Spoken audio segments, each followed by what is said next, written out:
집사님께서 봉독해 드리겠습니다. 성경 봉독하겠습니다. 예루살렘을 위하여 평안을 구하라.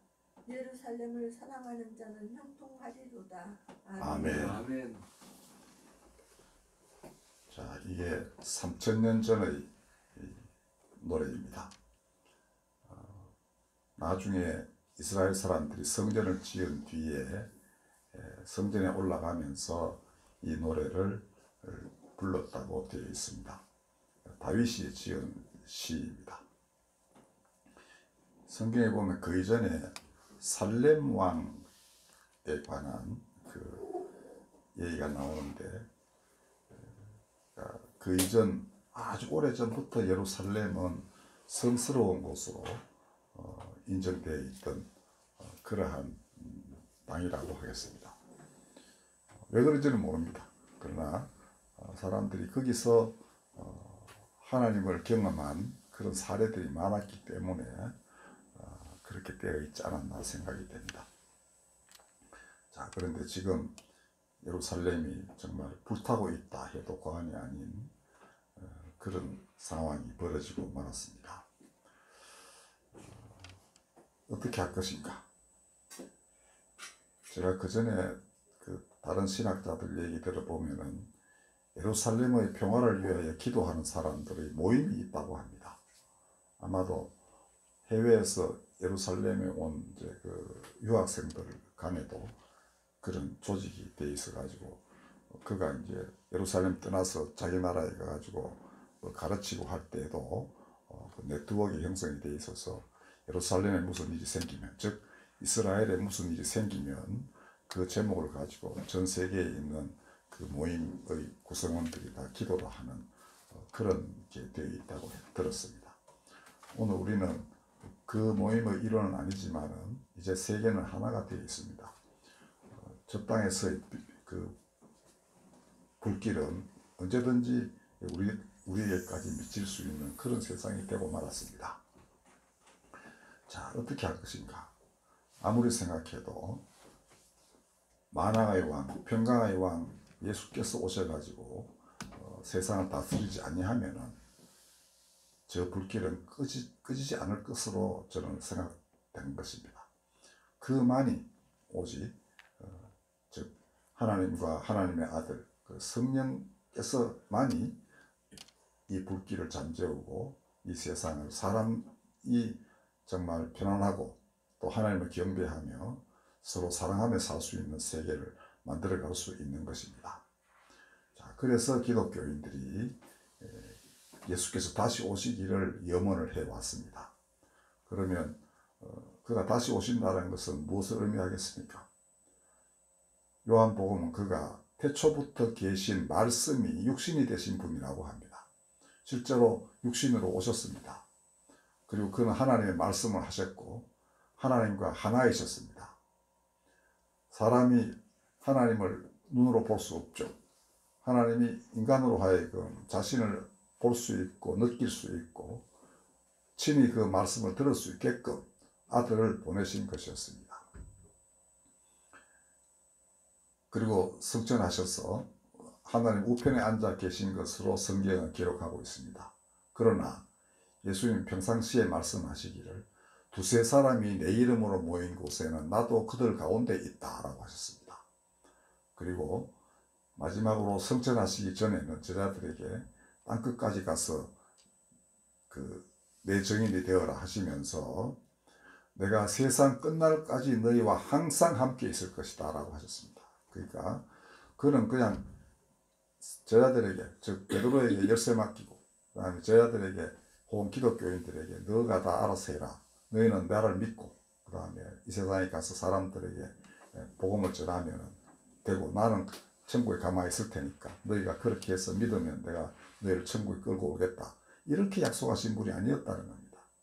내가 직접 너희와 함께 가서 하나님 나라의 복음을 너희와 함께 전하는데 중요한 것은 이제 그는 우리와 같은 육신을 가지고 계시지 않기 때문에 우리와 같은 육신을 가진 사람들에게 말씀이 들어가서 그들이 그 말씀으로 예수를 증언하고 하나님 나라를 증언하여 땅을 하나님 나라로 바꾸는 것입니다.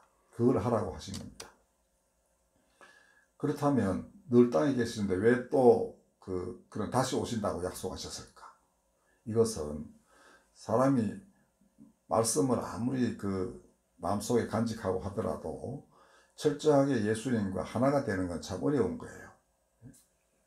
그 여건도도 그렇게 되어 있지 못하고. 그런데 이 예수께서 다시 오신다는 그것을 우리가 흔히 마지막 때라고 합니다. 말일, 마지막 때, 종말 이렇게 말하는데, 이때는 그와 전적으로 일치된 수많은 사람들이 있어야만 이제 정말 온 땅에 하나님 나라가 이루어질 수 있는 것입니다. 그거는 우리 사람 살이에 여러 면이 있잖아요. 정치도 있고 경제도 있고 군사도 있고 다 있습니다. 그 모든 면에서 예수님이 어떤 생각을 하시고 어떻게 세상을 다스리는지를 명확하게 그분의 마음을 제대로 잘 파악하고 일치되어 가지고 또 그분의 힘을 힘입어 하나님의 하나님을 힘입어서 이 땅에 그걸 실현하는 사람들이 꼭 있어야 한다는 것입니다. 이 세상은 모두 다 얽혀 있기 때문에 어느 한 민족에 가면 그런 일이 일어나고 혹은 한 교회, 즉 기독교도 여러 가지 종파가 있으니까 한 교회 교파에만 일어나고 그런 게 아니라는 겁니다. 기독교뿐 아니라 모든 다른 종교나 혹은 무슬림자에까지도 그 뜻이 이루어져야만 되는 것입니다. 하나님은 모든 민족의 하나님이라고 아까 우리 시편을 교독을 할 때 제가 인용을 했습니다. 하나님이 다 사람들을 살게 하신 것이고 다 사람은 하나님이 만드신 존재인 것입니다. 그리고 다 하나님의 형상이고, 그런 의미에서는 나라마다 이제 나누어서 살다 보면 체질도 바뀌고 하지고 말도 달라지고 그렇지만은 하나님을 믿는 데 있어서는 언어의 차이가 그렇게 중요하지 않죠.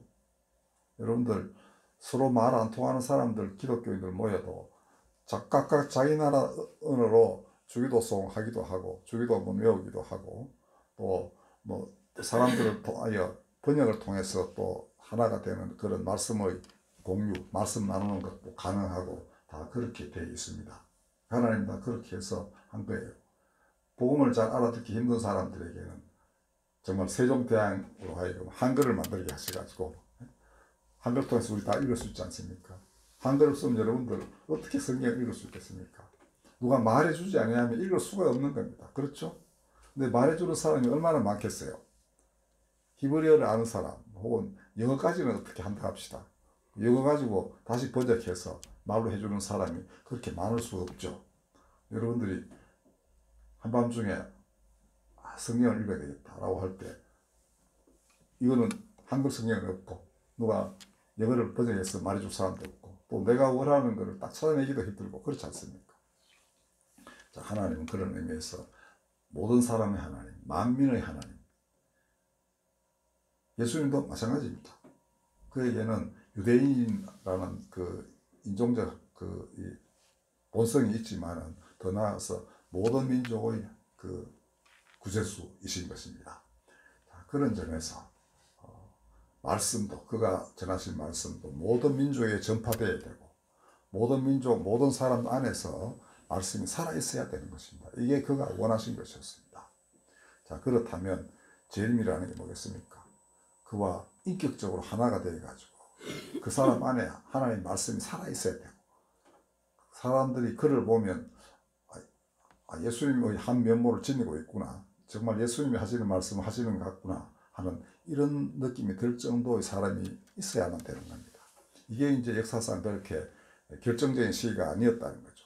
이제는 모든 영역에서 그런 일이 이루어져야 되고 모든 땅에서 다 이루어져야 되는 것입니다. 오늘 우리의 관심사는 지금 이스라엘 땅입니다. 이렇게 그리스도와 인격적 일치를 이룬 사람들이 여기서 과연 일어나가지고 새로운 세상을 열어내고 평화의 길을 닦을 수 있겠는가? 지금은 좀 어려울 것 같죠. 하마스가 들어와서 처참하게 사람을 살육하고 인질로 붙잡고 또 이스라엘은 이제는 정말 분기탱천했죠. 영유아가 40명이 죽었는데 그중에 일부는 목이 잘렸다는 거 아닙니까? 또 어린이들 수십 명이 산채로 불에 태워졌다는 거 아닙니까? 이거 분노의 불길을 잠재우기가 어렵습니다.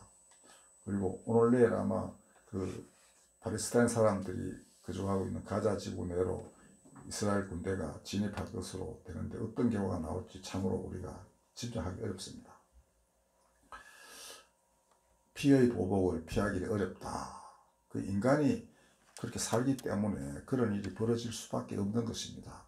그러나 하나님은 그 인간의 행위에 구애받지 않고 스스로 일을 하십니다. 스스로 있는 자이시기 때문에 그러합니다. 예수님이 이 땅에 오실 때에도 사람들과 상관없이 하나님은 아들을 보내셨던 것입니다. 지금도 그러할 것입니다. 이 피비린내 나는 때가 지나가면은 반드시 그 피로 얼룩진 땅에 말씀을 깨닫게 하는 성령의 바람이 불 것입니다. 이 말씀을 깨달아야 이 예수 주신 말씀 가지고 야 이거 세상 이래 가지고 안 되겠다. 우리가 바꾸어져야 되겠다. 이런 역사가 일어나는데 그걸 해주시는 분이 성령이신 겁니다. 성령께서는 가장 큰 특징이 말씀을 생각나게 하는 것입니다. 진리가 그 사람 마음속에 들어오게 하는 것. 그렇게 해서 진리로 사람을 거룩하게 하는 것이 성령의 역사입니다. 사람이 바뀌면 많은 일들을 할 수 있죠. 사람이 안 바뀌면은 하나님이 아무리 주변 여건을 잘 만들어줘도 그 지옥을 만들어냅니다. 사람은. 기름을 어마어마하게 주고 이쪽은 또 뭐 많은 농산물을 주고 해도 서로 바꿔먹는 일을 안 하겠다고 그러고 서로 그걸 무기 삼으면 어떻게 그게 천국이 되겠습니까?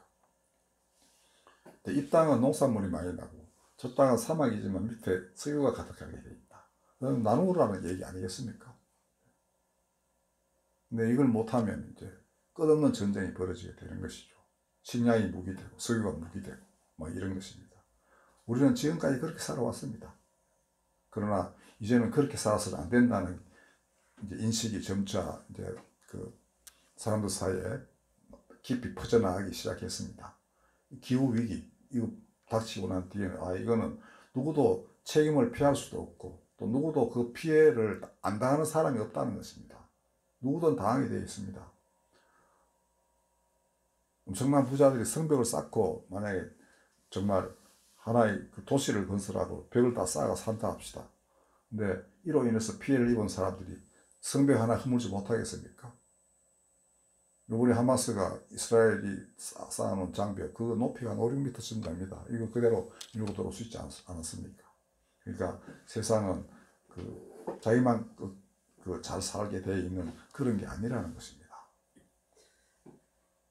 자, 그러면 예루살렘에도 분명히 새로운 기운이 돋아날 것입니다. 그리고 이번에 어린이들 많이 죽었죠. 예수님 탄생하실 때에도 헤롯이 메시아가 땅에서 왕도로 하는 걸 이제 용납이 안 되는 거죠. 그래서 예루살렘 인근에 그 베들레헴 인근의 어린이들을 다 2살 이하의 어린이들 다 죽였다는 것 아닙니까? 모세 때도 그랬습니다. 이스라엘을 지금 인도할 새로운 그 한 인물이 태어날 것이라는 얘기가 파다하게 퍼지니까 파라오는 그런 사람이 있으면 자기 노예 부리던 이 이스라엘 백성이 다 딴 데 갈 거 아닙니까? 독립해가지고. 그러니까 그때도 산파들을 시켜가지고 남자애들 태어나면 족족 다 죽여서 이제 강물에 빠뜨리는 이런 일을 자행했던 것인데 모세는 다행히도 그 어머니하고 동생이 갈대상자에 태워가지고 오히려 거꾸로 그렇게 살해를 지시한 왕궁의 그 공주에게 들어가서 자랑하게 이렇게 하셨습니다. 자, 그렇다면은 기대할 수 있죠. 그때도 참 힘든 시절 아닙니까? 노예 생활 400년, 그다음에 예수님은 로마의 지배를 받은 지 굉장히 오래된 때였습니다. 그 이전에 망한 게 그보다 한 600년 전쯤에 완전히 망해요. 그래가지고는 이 나라 저 나라의 지배를 받은 게 유대인이었습니다. 예수님 당시에는 로마의 지배하에 있었고 그렇게 많은 종교의 자유는 허용됐지만 로마에 저항하면 가차없이 십자가 행에 치였습니다. 자, 그런데 바로 그때 예수께서 오셨습니다. 그러므로 말씀이 사람들 가운데 육화되고 무리가 칼을 쳐서 보습을 만드는 것은 정말 비극의 땅에서 일어나는 것입니다. 사망의 그늘진 땅에 앉은 자만이 생명과 빛을 갈구합니다. 그렇게 인식하는 사람, 내가 여기가 지금 여기가 사망의 땅이구나, 여기가 정말 어둠 속이구나, 이런 사람만이 생명을 원하고 빛을 원합니다. 그때 하나님이 거기에 자신의 분신, 즉 하나님의 생명과 빛을 전하는 사람을 거기에 주실 수 있는 것입니다. 자, 우리는 이날을 이 피비린내가 풍길 것 같은 이 시기에 오히려 이스라엘 땅에서 그런 일이 일어날 것을 기대를 하는 겁니다. 하나님의 약속이기 때문입니다. 그리고 그날이 오면은 아마도 유대인과 그리스도인과 무슬림들이 합심하여 황금문을 다시 열 것이라고 저는 믿습니다. 이 황금문이 뭐냐 하면은 스가랴서 에스겔서에 보면은 이 어른가 하여튼 그 메시아가 그 문을 통해서 들어와요. 예수님도 그 문을 통해서 마지막에 예루살렘에 입성을 하십니다.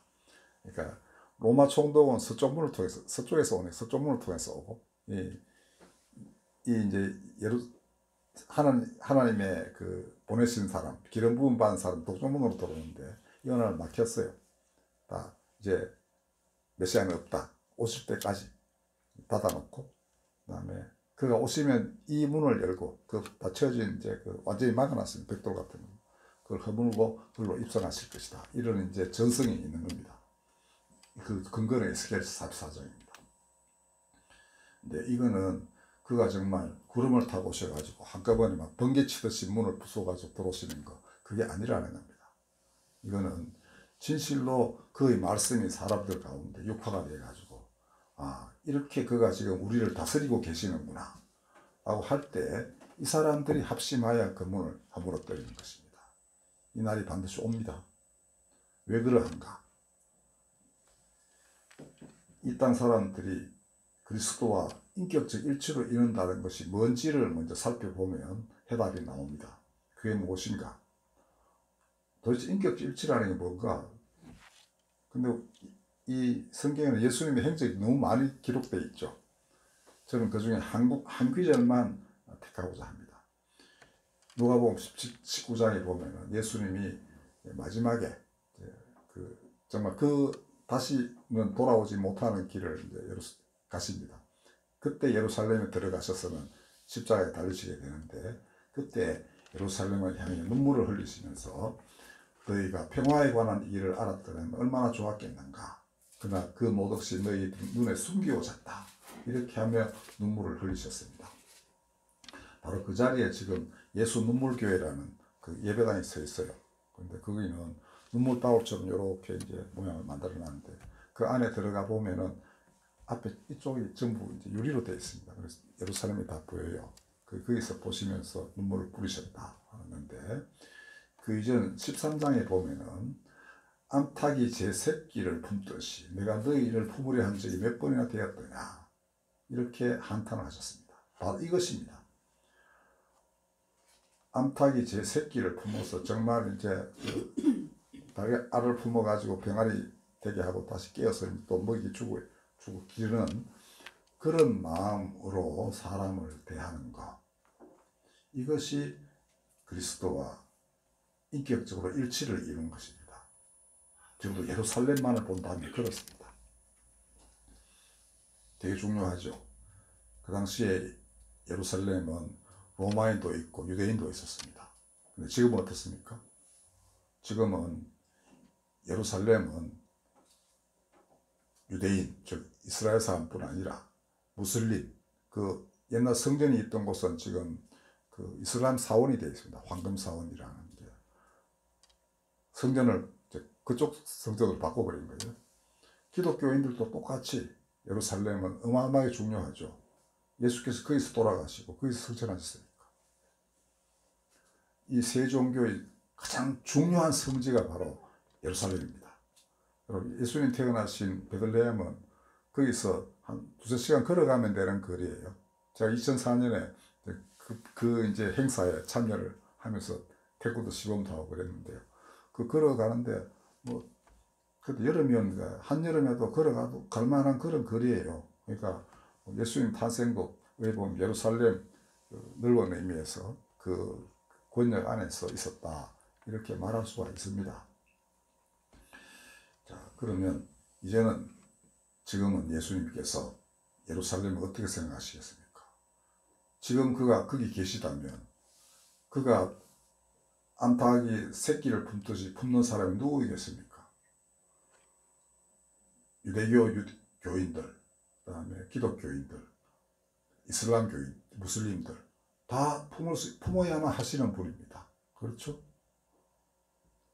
만약에 그 모든 그 세 종교의 사람들이 그의 마음과 하나가 되어 가지고 다른 종교 자녀들을 내 자녀 품듯이 품어주기만 한다면 많이 바뀌겠죠. 그렇게 되면 예루살렘에 평화가 임합니다. 그리고 그것이 세계 평화의 깃털입니다. 왜 그러한가?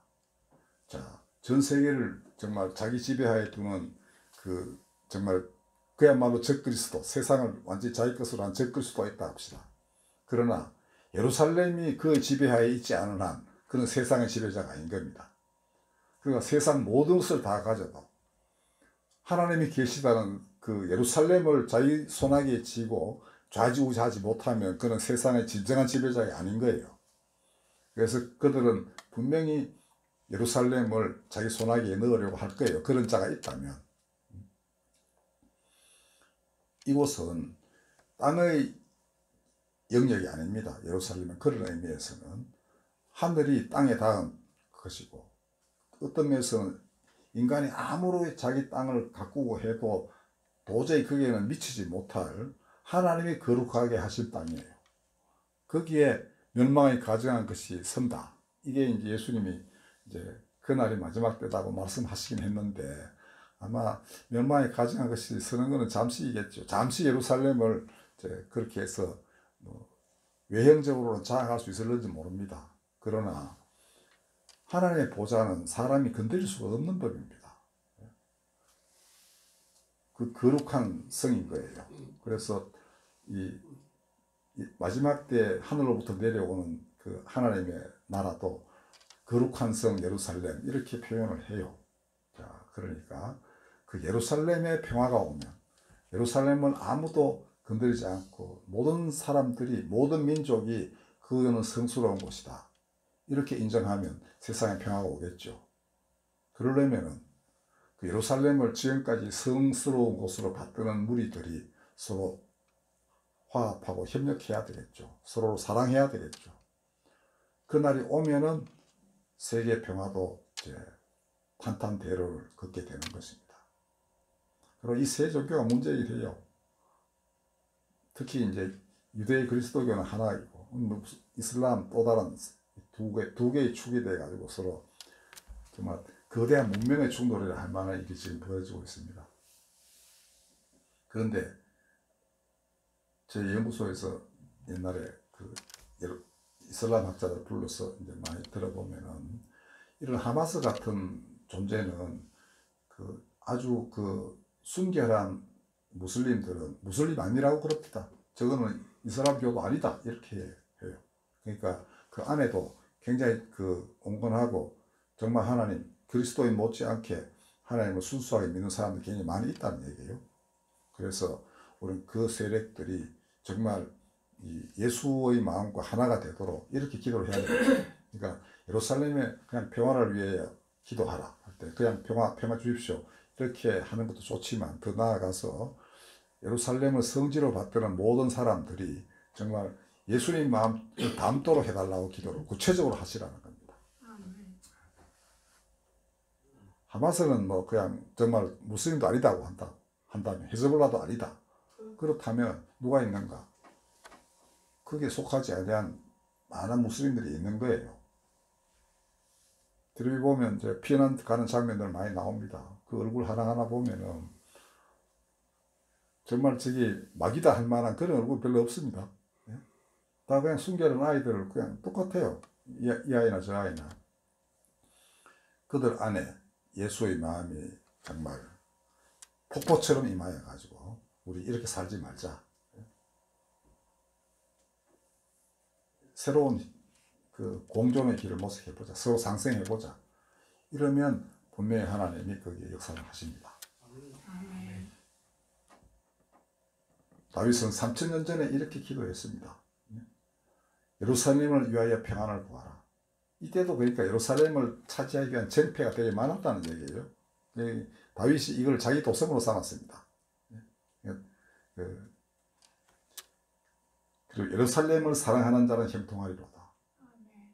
형통한다는 게 뭡니까? 이제는 어떤 위험이 없는, 그죠? 뭐 아주 막 물질적으로 풍요하다, 이거 아닐 겁니다.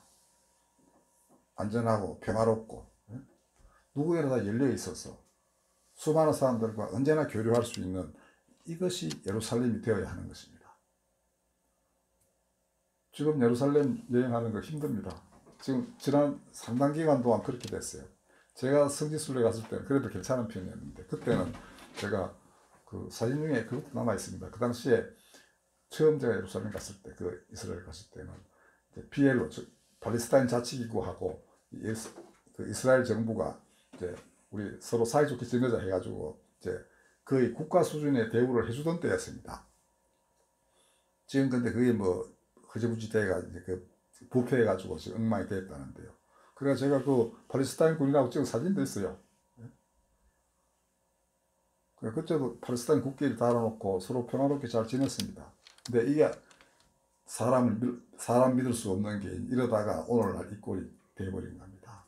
그러니까 사람이 만드는 평화는 그렇게 그 단단하거나 이렇지 않아요. 하나님이 계시고 하나님이 그리스도의 마음이 사람 안에 자리를 잡아야만 진정한 평화가 오는 겁니다. 이거 우리 위험하니까 어떻게 서로 전쟁하지 말자 이 정도 가지고 되는 게 아니라는 겁니다. 진실로 다윗이 왜 예루살렘의 평화를 위해 간구하라고 했겠습니까? 그때도 이거 차지하기 위해서 이제 성스러운 장소를 차지하기 위해서, 그러니까 하나님은 거룩하신데 그 반대되는 놈들이 이 자리 차지하려고 그렇게 싸우고 찢고 뽑고 했던 것입니다. 그런 평화를 이룩하기 위해서 예루살렘에 들어와서 자기의 도성으로 삼았습니다만은 그 뒤에 결국 그렇게 되지 못했습니다. 아들 때에 가서 성전도 지었지만 우상숭배도 난무하고 다 뭐 그렇게 해서 더럽혀지기도 하고 이랬으니 하나님에 대한 신심도 약해지고 그러다 보니까 파멸하고 성전도 사라지고, 예수님 오셨을 때에는 또 새로운 성전 지었지만 헤롯이라는 그 흑심 품은 사람이 지은 거대한 건물이어가지고 또 예수님의 말씀을 이스라엘 받아들이지 못하고, 그래서 예수님도 이거 돌 하나도 돌 위에 남지 않고 다 무너지리라 이렇게 하셨습니다. 이제는 그래서는 안 되겠죠. 진정한 예루살렘은 예수의 마음 위에서 세워져야 되는 것입니다. 그리고 그때 비로소 세상에 평화가 올 것이고 3000년 전의 예언이 성취될 것입니다. 기도하겠습니다. 진실로 예루살렘의 평화를 위해 기도하는 것은 우리 자신의 평화를 위한 기도이기도 합니다. 거룩하신 하나님, 이 세상은 서로 연결되어 있고 과거와 현재도 또한 연결되어 있으며 미래 또한 협력하지 아니하면 모두에게 파멸을 가져올 만한 그러한 위기에 이르는 처해 있습니다. 거룩하신 하나님, 진실로 거룩한 성 예루살렘이 이 땅에 임하여 모든 사람이 평화 가운데 살게 하여 주시옵소서. 지금은 피비린내를 풍기는 그 땅이 언젠가는 그리스도의 향기가 나는 아름다운 땅이 되게 하여 주시옵소서. 예수님의 이름으로 기도하였습니다. 아멘. 찬송가 500